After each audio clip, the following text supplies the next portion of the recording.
Alright guys, welcome back to the channel. Now that the open season is over, I just wanted to do just an overall recap video for you guys. It's been a long year. I've learned a lot, gone through a lot with my very first year on the opens, or really any tournament circuit to that caliber. So real quick for you guys, I just want to run through a brief recap of each of the 4 tournaments, then kind of go over, overall recap of the season, outlook, things I learned, and then what's probably going to be next for me moving into next year. So we'll just quickly get through this. Starting off, first tournament of the year was Clark's Hill down South Carolina and Georgia, late January. It ended up being my best finish of the year. Ended up finishing 45th place, which was the last place for a check. Weighed in 29 pounds 13 ounces, so just shy of 15 a day there. Going into the year, I thought that was going to be my worst tournament on paper, just because I was really inexperienced when it came to forward-facing sonar, and that was a complete scoping tournament. And I ended up finding one good spot that I milked for all that I was worth both days. Never left that one point, and just milked it for all it was worth with a minnow down in 30 to 40 feet, which I had never caught a minnow fish before that tournament. But I just happened to find the right point with a brush pile and a rock and some good structure down there, and there were just the right fish there. And when I look back at that tournament, I wouldn't say I was lucky, but I ended up finding one good spot that I could just milk. And so that was the first one. Got off to a hot start, and then went to the old Tombigbee River down in Mississippi for the second tournament of the year. Great start to that tournament. After day one, I was sitting in 28th place with 11.5 pounds, which was good for there. And ended up zeroing on day two. Ended the tournament in 98th place. That was a really hard one to stomach because I did so well on day one. Although I only got 5 keeper bites, they were the right ones, and I thought I could go back there and duplicate it. And it just did not reload, and every fish that I caught in that long stretch of riprap were shorts. And I had to adjust bait color, which helped, but that was kind of too late in the day. Didn't really know about the retread situation. That could have probably saved my tournament down there if I had, had a little more experience in that department. But overall, really tough one to swallow since I did so well on day one and kind of fumbled the bag on day two. Moving on, third tournament of the year, Upper Chesapeake Bay in Maryland. Worst finish of the year, ended up finishing in 113th place. Weighed in 16 pounds. Something like that in that tournament. Had just shy of 12 on day one with only 5 keeper bites. Really only 5 bites, actually. I didn't catch any shorts in that tournament. And then on day two, absolutely, completely spun out. Didn't adjust the conditions. Only managed to get 3 in the last hour and a half. That didn't really move me up. I ended up falling back in that tournament. I was in 90th after day one and slid to 113th. And that was kind of the nail in the coffin for my EQ hopes, because I was sitting in 58th place after the Tombigbee, so everything was still on the table, and just bombing that tournament, that dropped me back into, I think, the 70s, and I didn't have enough points left in me. Even if I had won the last open of the year, I was not going to make it at that point, so I knew I was dead in the water for the EQ goal. And then last tournament of the year, St. Lawrence River. Really brutal practice. Honestly, coming off that back-to-back, coming straight from the Chesapeake with how spun out I was, that immediately translated into a horrible day one of practice there, where I completely spun out. I had to get off the water and just mentally reset. The rest of the practice was still not great, but I ended up finding a little deal at the end of day 3, carrying that into the tournament. Had a decent day considering my practice. Day one, weighing in 18 pounds 14 ounces, just shy of a 19-pound bag, which had me in 66th. And then again, another day 2 fumble, where I only had 1 fish by 10 o'clock, only had 2 fish by noon, only had 3 fish before 10 minutes left, and had a miracle 2 catches right by check-in to fill out my limit. And so that tournament I ended up finishing 82nd. Which then overall for the points put me in, I believe it was 71st place, which obviously is not in the top 50, so I did not make the EQs. So kind of the tail of the season, great start, right off the bat, put me in great position, and then from there, a slow regression through the Tom Bigby, definitely at the Chesapeake, and then into the St. Lawrence, which an 80-second finish actually isn't horrible, but when you combine that with 113th and a 98th, that's a season killer. So overall, coming into the year, I'm going to be completely honest, my goal was to finish in the top half of the field. This was a huge step up for me, as this was really my second full year of actually tournament fishing and taking it seriously. And so to jump up into the Opens is a huge step up. And, my original goal was to finish in the top half. I would have considered that a successful season.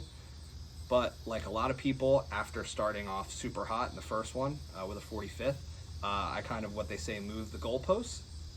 And my goal went from top half to EQs. And sometimes when you move the goalposts, as they say, you change your goals kind of on the fly because of what's happening. You kind of lose sight of what your original goal was coming into the year. And I achieved my original goal. 72nd is top half.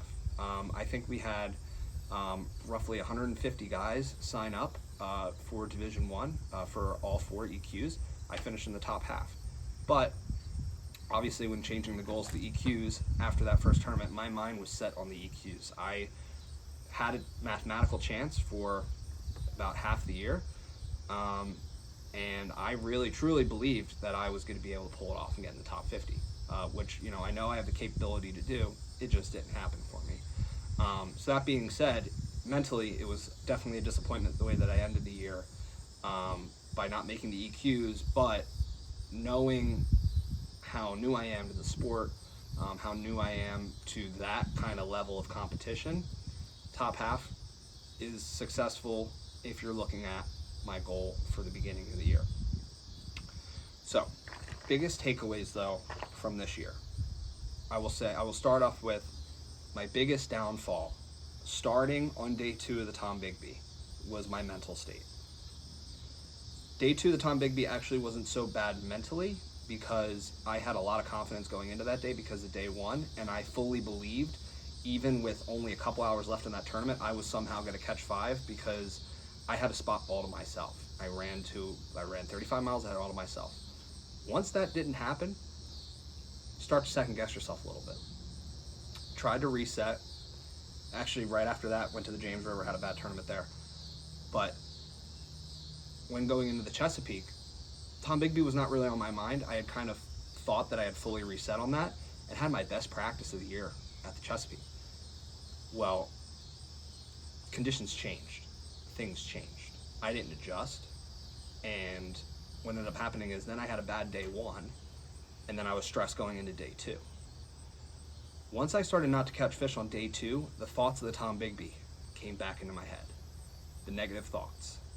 Oh shoot, I'm gonna zero. I need to catch a fish. I'm gonna zero. I'm gonna zero. I'm gonna zero. That completely spun me out.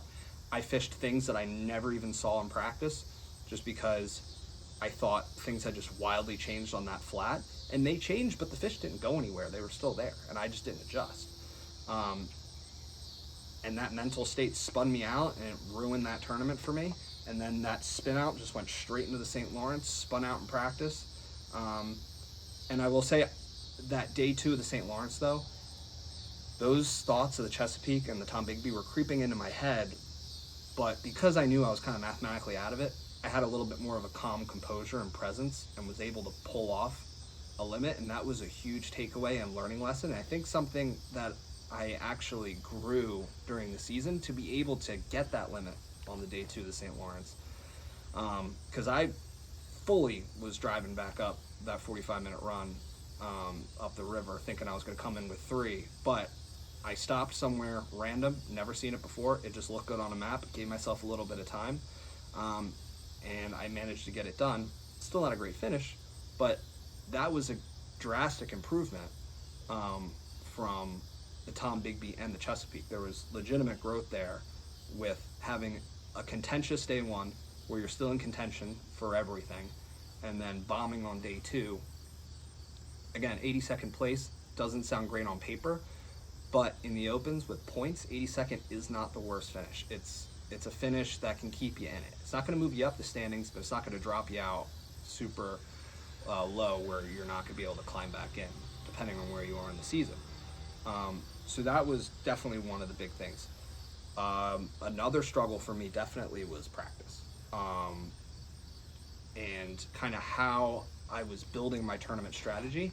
I've noticed over my very short career, my best tournaments are usually where I find one really, really good spot and I milk it for all it's worth for basically all 8 hours of the tournament day. Even locally, like Tishigan Lake this year, Froggen, I milked one mat all day, and it was the right mat. It was the spot to win that tournament. Clark's Hill, I milked 1 point for 2 days, 8 hours apiece, never left. Milked it for all of its worth. Clark's Hill was different though than all the other opens, really, maybe not the St. Lawrence, but the way that I fished it was different. Clark's Hill was a pure scoping tournament. I knew I could milk that for both days because I was visually seeing that the fish were still there and they were still interested in the minnow. And I knew my other spots were all spotted bass spots. I never caught a spot over like 1.5 pounds, so I knew I needed to stay on my largemouth spot. I knew they were still there, so that gave me the confidence to stay there. But at the Tom Bigby, I tried to milk that one riprap stretch for all it was worth. It worked out on day one. That is not a place that reloads with a good population of fish. They were not there on day two because I think I caught every keeper almost off that riprap stretch on day one. And I even tried not to blow that because I knew it, but just tried to milk it for all it was worth. And it's something that I've noticed where, especially at the opens level, with so many boats, you have to have multiple spots. You have to have things that you can run to, different things too, like a grass spot, a hard cover spot, things that are a little bit different so that if conditions change, you can go and adapt on the fly. I did not do that. I did not do that. Chesapeake, I had spots on the flats that, maybe I found a little nuance that was a little different, but with the changing conditions, I didn't look ahead and really prepare for how a flood tide was going to affect the flat. I ended up being on the wrong side of the flat where the water got dirty because of the wind direction, and those fish left. Everybody else was catching them on the other side of the flat where the water was cleaner because water was coming in off the deep end and wasn't pushing silt in. The silt was getting pushed across the flat into where I was. I realized this after the fact though. So I was not practicing for the tournament. I was practicing in practice. And the tides, I still got to get better at that mentally. And then the St. Lawrence, I did make an adjustment where I had a few spots that I could run to and I knew I could catch some fish, but it wasn't enough spots. It wasn't varied enough. That day too, we had a huge cold front move through in the morning, completely killed that smallmouth shallow bite until about noon. Completely killed it, got one bite, and I didn't have enough stuff that was different. I ended up running to a frogging mat, which was different in theory because it's not smallmouth, but it was still 2 to 4 feet of water. Well, that cold front affected those frogfish as well.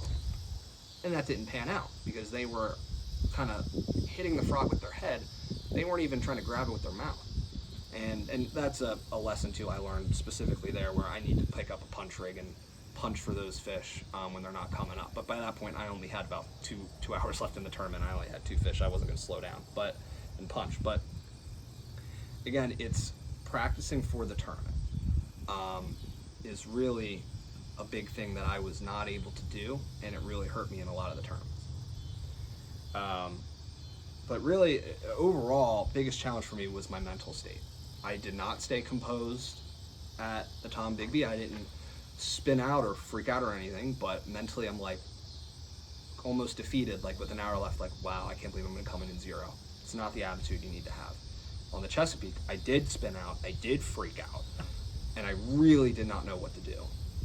It was a miracle I came in with 3 fish that second day. But keeping your composure is definitely one of the biggest things you have to have at this level in a multi-day tournament with a lot on the line. I mean, there's a lot of money involved. I mean, these tournaments are expensive. I mean, they're, if you finish 45th and cash a check every single time, you will not profit $1. If you do it in all 4, you won't profit $1 when you take into account gas, lodging, travel expenses, all that, and the entry fee. So there's a lot on the line, whether it's money or points for advancing the EQs. you got to keep your head on the tree.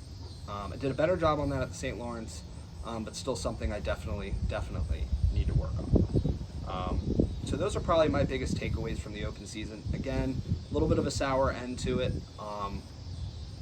Coming off of Clark's Hill, even after Tom Bigby, I was 100% in it, and just at the tail end, just spun myself out of the EQs pretty much. But going forward, I definitely am going to be fishing the Opens next year. I'm pretty sure it's going to be still the same format with 2 divisions of 4, and then top 50 go to the EQs. That may change. We don't know. The forward-facing sonar rules may change. I don't know about that. I'm not super worried if they do 50-50 because, to be honest with you, outside of Clark's Hill, I think I scoped maybe 1 or 2 fish the remaining 3 events that I ended up weighing in. So really, I was mostly not utilizing that technology for the majority of the Opens. And that may also be a big problem as to why I didn't do so well. But future outlook, definitely fishing the Opens next year. Excited to get back out in the Opens next year. Try to take things that I'm talking about now, improve on them for the rest of this season. My season's not over this year. I have a huge tournament at State next week on the Mississippi River that I'm super excited about. But my season's not over. The Open season's over, but trying to take the things that I learned from the Opens, put them into practice and in play for the rest of my local tournaments this year, and move into 2026 better prepared and ready to get after it. I may or may not hop into some other bigger national tournament circuits. We'll see, to kind of fill the time. But I do also think I need to expose myself a little bit more in a non-tournament setting to some of these different places around the country to get a little bit more experience, get a little bit more diversified in different lake types around the country, so that when I show up to a tournament for the Opens on a place that I've never seen or a type of fishery I've never seen, at least I got something to kind of fall back on from an experience standpoint, since I am so inexperienced. But I hope you guys enjoyed this one. I know it was a lot of talking, probably a lot of in-depth stuff about what happened in my season here. But thank you all for watching. For all of you that support me, I really appreciate it. And I'm looking forward to getting back on the Opens next year. So thank you all so much for watching, and I will catch you on the next one.